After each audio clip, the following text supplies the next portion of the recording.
So I put Stuart to bed.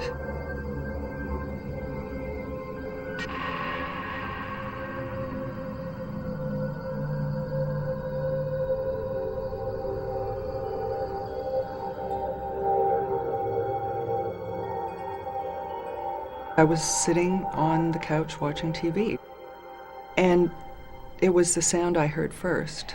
You know, when people walk in corduroys, there's that whoosh, whoosh, whoosh. And it's such a particular sound. As soon as I heard it, I knew it was the father, because he always wore corduroys. It's like, whoa! And you sort of freeze for a second, and then I turned my head and I looked.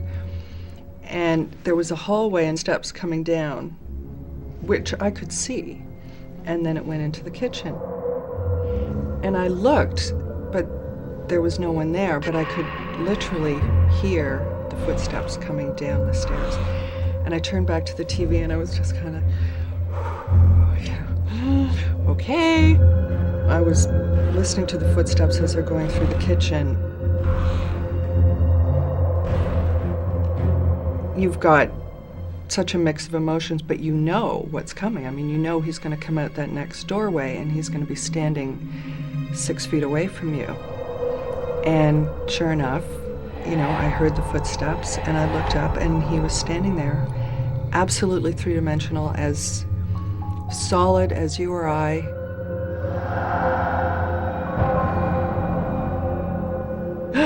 You know, the mouth opens, the brain goes blank. And I looked away, I pinched myself, I slapped my face, looked back, he's still there. I looked away again, shaking my head, because I literally didn't know what else to do. And I think I was also buying time, because I thought, if he wants to talk to me, like, I'm not sure I can deal.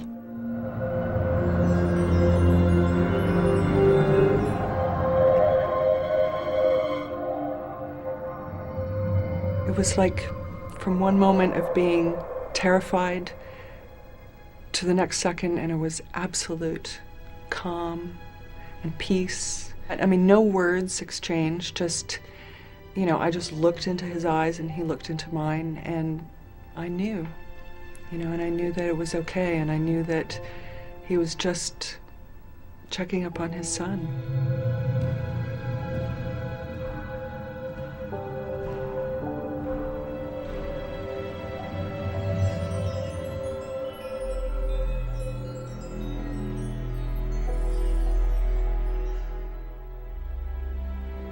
Then, you know, he turned, and I think if I rack my memory, he disappeared as soon as he turned, so that even though I heard the footsteps continuing, he wasn't visible anymore.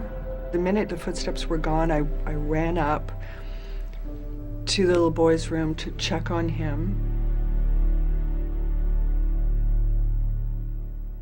I mean, I knew that it was okay. Everything was fine. So, you know, the rest of the night I'm like, okay. Now what do I say? You know, do I tell her that her deceased husband has popped in? And I was feeling pretty sure that I shouldn't say anything.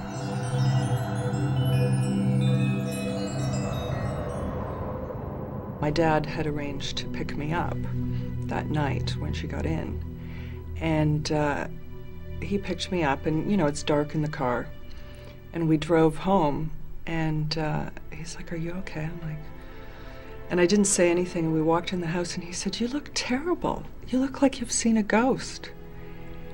Which was really unlike my father, and of course I immediately just burst into tears. And he's like, "Come down." He took me in the kitchen, fed me brandy, and just let me, you know, and then he's like, "Okay, there you go, you feel better?" It's like, "How much?"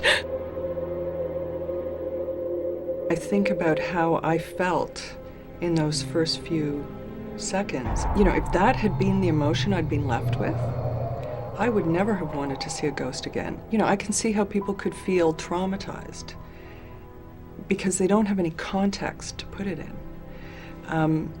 You know, in my case, I was left with this unbelievable feeling of love and peace and, you know, just something so beautiful and so magical. I wasn't left with a feeling that I wouldn't want that experience again. The thing with seeing a ghost, it's as though you're moving between the worlds. People often describe it as like an onion. All these times and places and dimensions are actually all happening at the same time. You know, we've just forgotten how to move between them. You need to open your mind.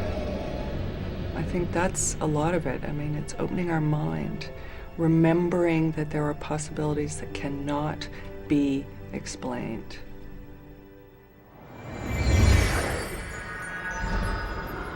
Both Anita and Suzanne's stories hinged on a tragic event. A family dies before its time. A toddler is left without a father. Yet neither of them surrendered to the temptation to see life as indifferent and hostile. They both remain good-natured women who see the world as benevolent and full of mystery. Suzanne wholeheartedly embraces the idea of a supernatural reality beyond the world of science, and Anita recognizes that the unexplained is an important part of her life.